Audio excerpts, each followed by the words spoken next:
7 livros. Vamos lá, vamos citar Tobias, Judite, Sabedoria de Salomão, Baruque e Macabeu, primeiro e segundo Macabeu. Então, nas Bíblias de edições católicas, onde é que eles estão localizados? Tobias está depois do livro canônico de Esdras, certo? Judite, após o livro de Tobias. Sabedoria de Salomão, que não é provérbio, viu? Sabedoria de Salomão está depois do livro canônico. Temos o livro de Eclesiástico, que está após o livro de Sabedoria de Salomão. Baruque, que está após Jeremias. Primeiro e segundo Macabeus, que estão após Malaquias, certo? Então aí está a relação dos livros considerados apócrifos. E onde está o livro canônico? Os livros canônicos são todos os livros de Gênesis a Apocalipse, considerados canônicos, que são livros inspirados.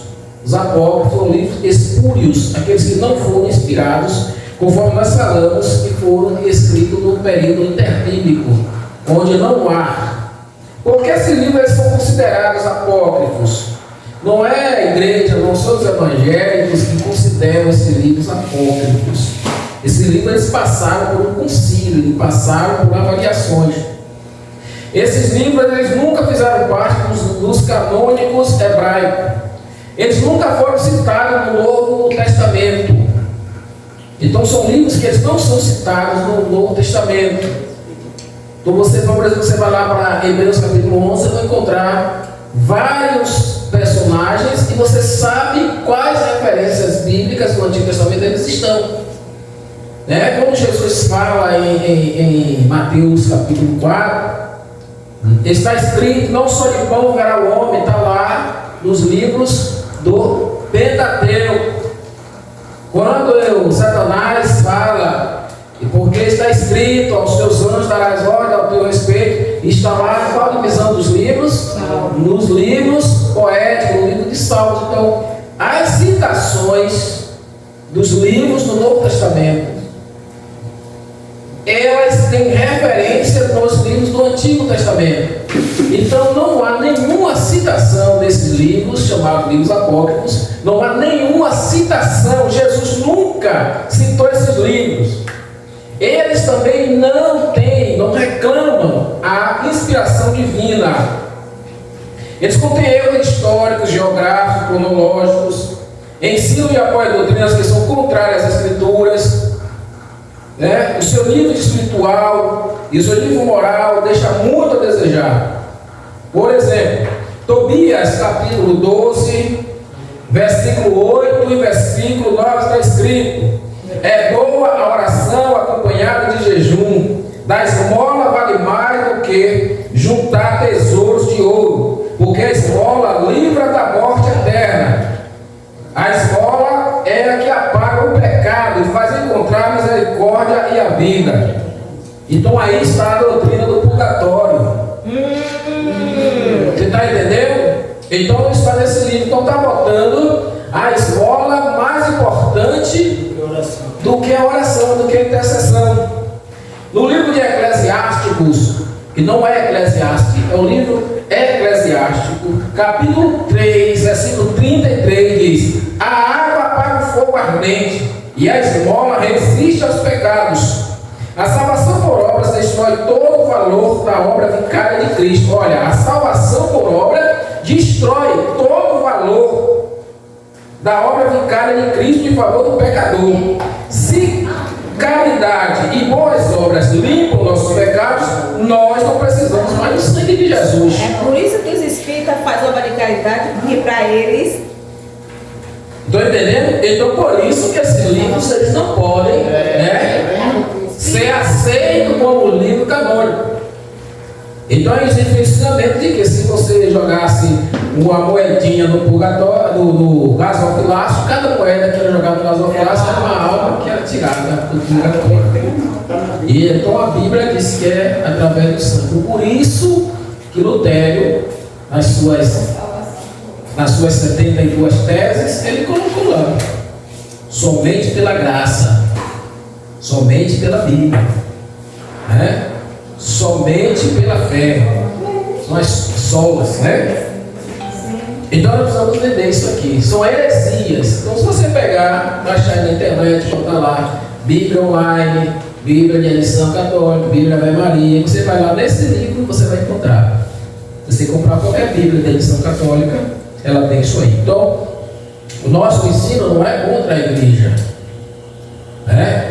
Nós não pregamos contra a igreja, até que o nosso interesse não é pregar contra nenhuma igreja.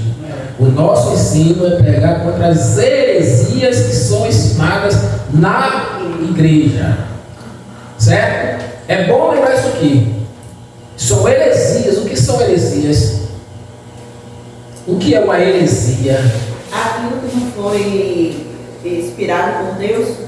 A heresia é todo ensinamento que vai contra o princípio da palavra de Deus, que coloca Deus fora, tira Deus do centro da pregação, do ensino. Ou traz um homem, ou traz Satanás. A heresia, ela tira Deus do centro. E a nossa mensagem, ela é teológica, é Deus. A nossa mensagem é cristocêntrica, é Cristo no centro. Então toda teologia e todo ensinamento tem que colocar Jesus no centro. Por isso que a nossa mensagem é cristocêntrica, certo? Então, lembrando que não é uma guerra contra nenhuma igreja. Então alguém diz, sabe, porque os evangélicos, eles omitiram esses livros. Não é verdade. Lá na frente, quando nós vamos falar sobre o processo de canonização dos livros sagrados, nós vamos falar mais sobre isso, certo? Agora eu beber uma água sem tirar tanto. Professor, e o livro de Enoque, que todo mundo fala? Quem foi que...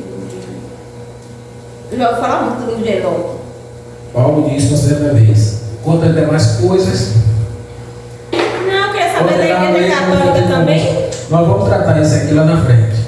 Não, eu estou pensando assim, de saber de onde foi que o pessoal trouxe esse... O livro de Enoque, né? Isso.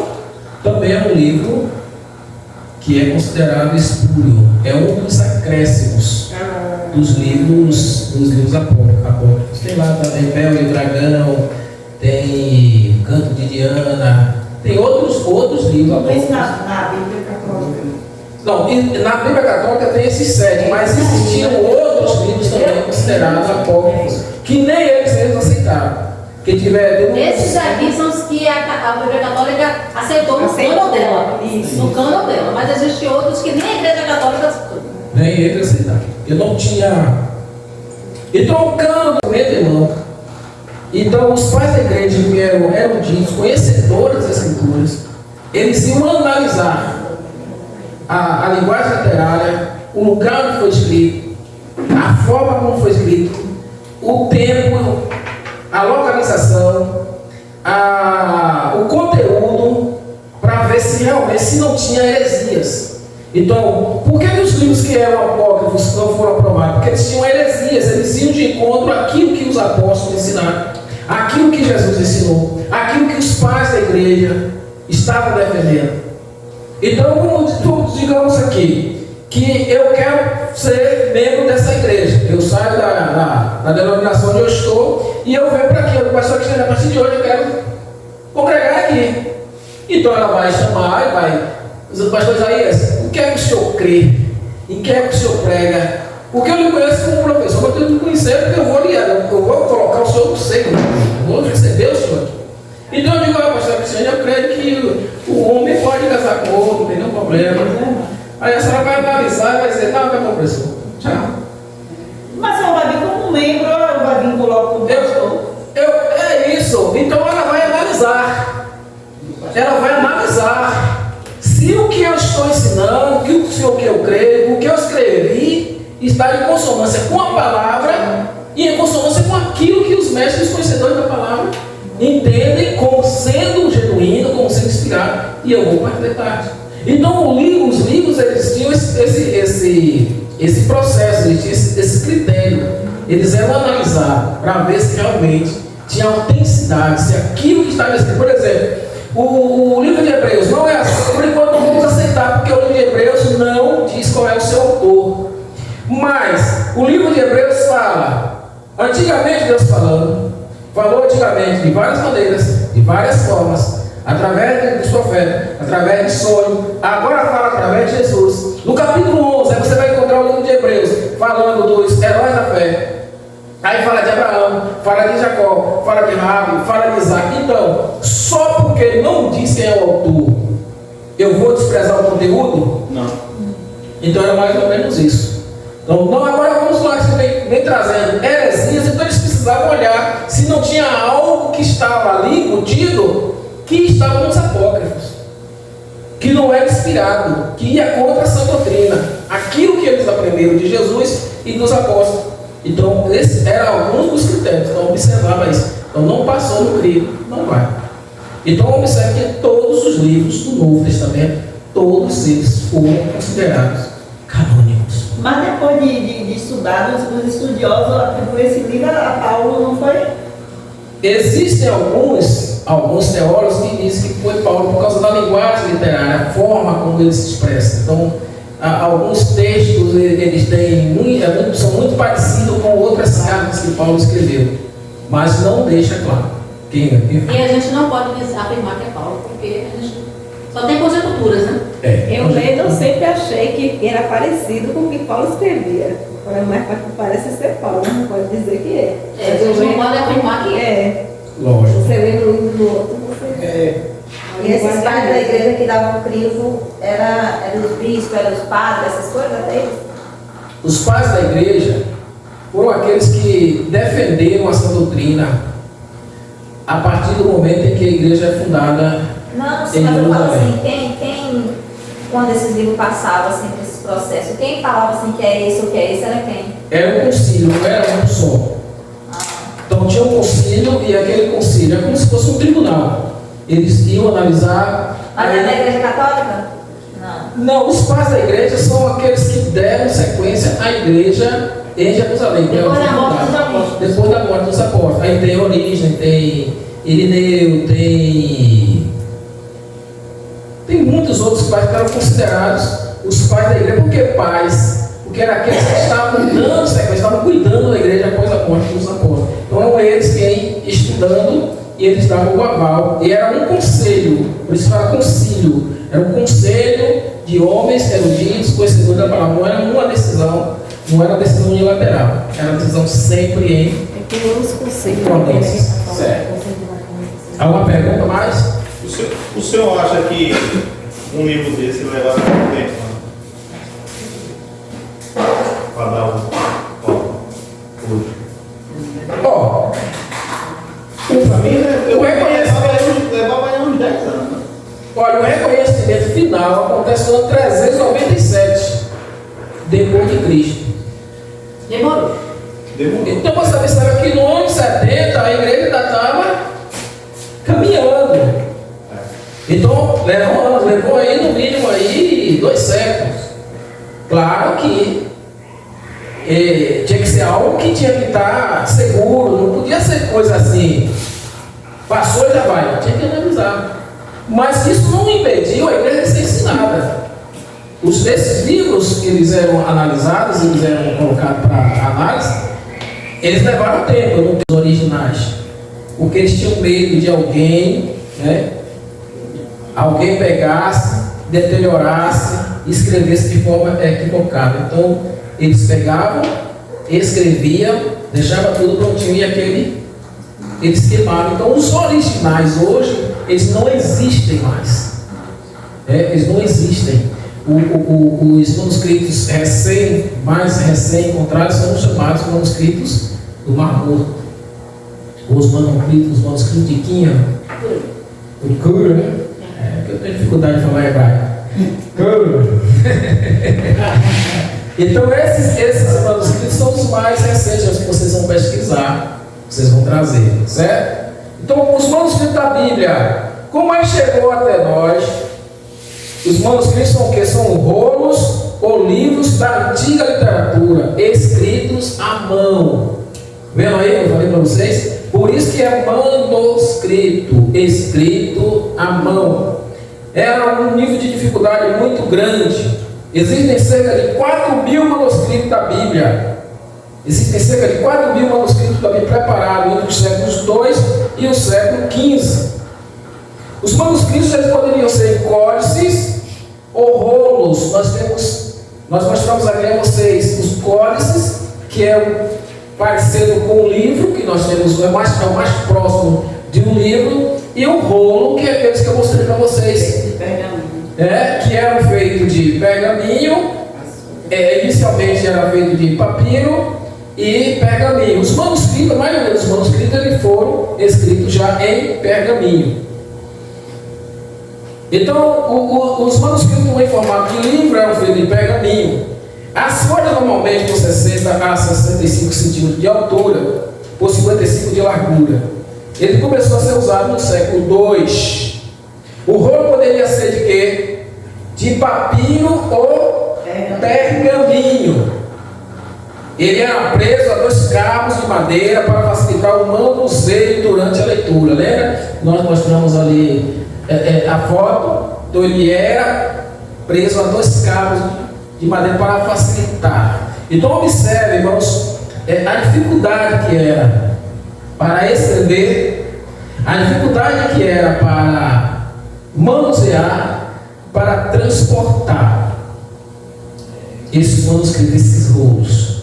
Então muitas das vezes, quando o povo de Deus ia a um determinado lugar, eles não tinham condições de levar a Bíblia como hoje nós temos.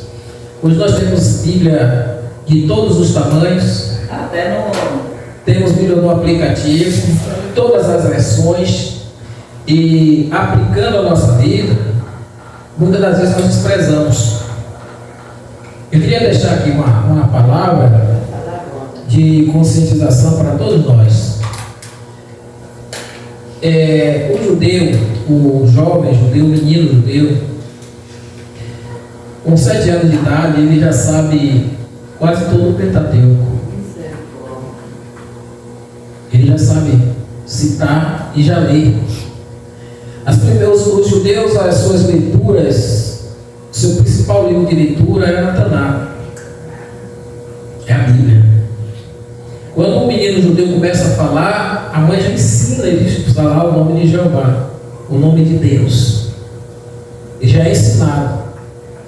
Quando ele chega aos 12 anos de idade, ele já sabe a Bíblia toda. Na cerimônia, do ritual chamado Bar Mitzvah, onde o menino, a partir dos 12 anos, ele pode entrar na sinagoga para estudar com mais profundidade, ele já lê e já cita texto do Pentateuco ou da lei. Quando Jesus é encontrado no templo com os 12 anos de idade, a Bíblia diz que ele estava entre os doutores da lei, perguntando e sendo interrogado. E a Bíblia diz que o povo se admirava da sua sabedoria e das suas respostas. Ali ele não estava sendo questionado por inimigos da lei, ele estava sendo questionado por quem tinha conhecimento. Então o menino judeu, depois da cerimônia do Bar Mitzvah, ele agora podia entrar na sinagoga para estudar com os mestres, com os doutores. E a Bíblia diz que quando Jesus entra no templo, foi-lhe dado um livro, ou foi-lhe dado um rolo. E aquele rolo, ele abriu o rolo e ele encontrou no rolo o livro do profeta Isaías. Então você observa, que havia um rolo que tinha os livros, foi entregado a ele e ele abriu e ele achou no rolo o livro do profeta Isaías e ele lê: o Espírito do Senhor está sobre mim. Não era simplesmente alguém pegou a Bíblia e ele abriu e... Então havia uma prática, havia um exercício. O pai judeu, ele ensina a profissão. Mas os pais dele, a mãe ensina o Taná. ensinaram a ele, os pais de Jesus? Isso. Jesus era judeu. Então os pais dele já haviam também ensinado. Ele tinha, além da unção, ele tinha um ensinamento. A unção é a lei de Deus, mas o ensinamento foi dado pelos pais. O pai ele ensina a profissão, a mãe ela ensina o Taná, que é a Bíblia. O judeu todo sábado, todo início do sábado, ele se reúne para citar as Escrituras. O judeu ele lê a Bíblia, ele lê o seu livro. Até hoje, né? Até hoje, ele lê o seu livro. Os seus filhos sabem a sua história. Né, pra gente aqui. Eles sabem a sua história, eles têm conhecimento. Eles lêem todos os livros da Bíblia, eles lêem todo o Taná, todo o Torá. Eles ensinam, e o judeu ele tem conhecimento. E é isso que Deus fala para Moisés. As palavras que eu estou dizendo aqui, você vai ensinar os seus filhos andando, levantando, conversando, comendo, deitando. Você vai ensinar. Então essa prática de conhecimento da Bíblia, essa sede de conhecimento da Bíblia, nós herdamos dos judeus. Agora nós temos que observar a dificuldade que era para eles. A dificuldade que era para eles acharem o ouro. Existem países aí, irmãos, falando isso aqui, me senti o desejo de falar isso aqui nesta noite, nesta tarde. Existem países aí que as pessoas estão correndo atrás para ver se conseguem pegar uma página da Bíblia. Na China, na Coreia, em outros países onde é proibido. As pessoas quando acham uma página, alguém leva uma página da Bíblia, leva uma Bíblia, as pessoas comemoram como se estivesse recebendo uma fortuna, um valor E a financeiro. gente aqui tem Bíblia do Tico, do pastor, do obreiro, não dá valor. Eu vi um documentário que me disse assim, ó, que ele foi perseguido e ele tinha um grupo de irmãos que ele pegou, rasgou a Bíblia e saiu dando um para cada um, assim, você vai ficar com 261, você vai ficar com... Aí quando se reunia, ele disse assim, eu quero ler o livro de Isaías 61, quem tem, o irmão que tinha, levantava, eu tenho pastor, aí só ficava com aquela folhinha. E Isso aí é ele dava verdade. quantidade. Hoje você tem todas as questões. Eu lhe pergunto, quem não leu a Bíblia hoje? Eu. Ah, que não leu hoje? Quem não leu, não responda não. Quando nós não lemos a Bíblia, quando nós não estudamos a Bíblia, isso não é introdução à Bíblia, é bibliologia. A Bíblia é o único livro onde Deus fala conosco. É o único livro onde Deus está falando conosco.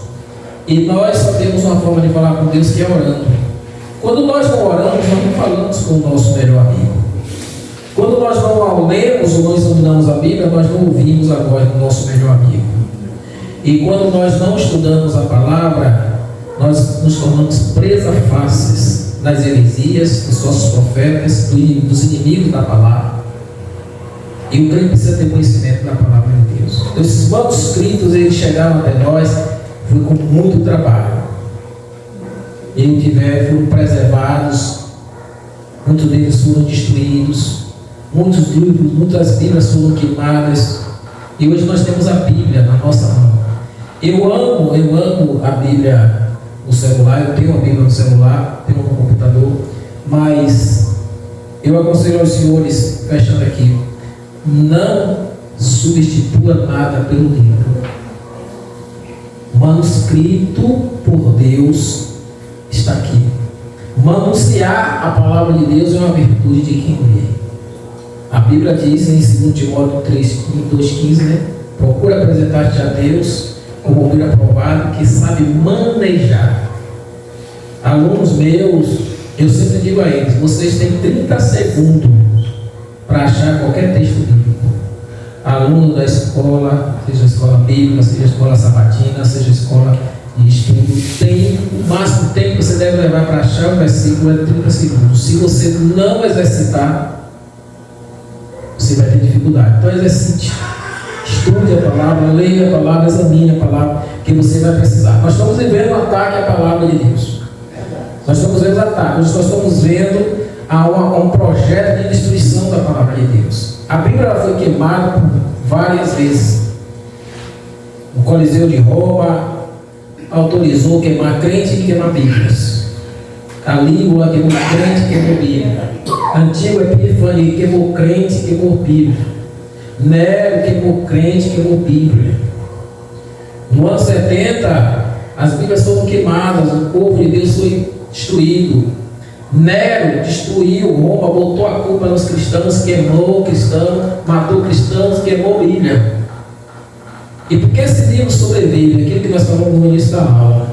A Bíblia é um livro antigo, mas não é um livro antiquado. Não é um livro ultrapassado.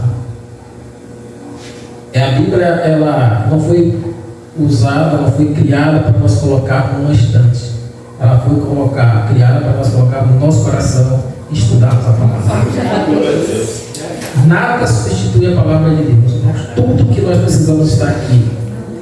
Eu quero encerrar. Nós vamos falar na próxima aula sobre diante da mesma dificuldade, as dificuldades que eles tiveram. Nós vamos falar mais um pouco sobre isso. Mas eu precisava falar isso aqui nesta noite para os irmãos. Valorize quando você tem.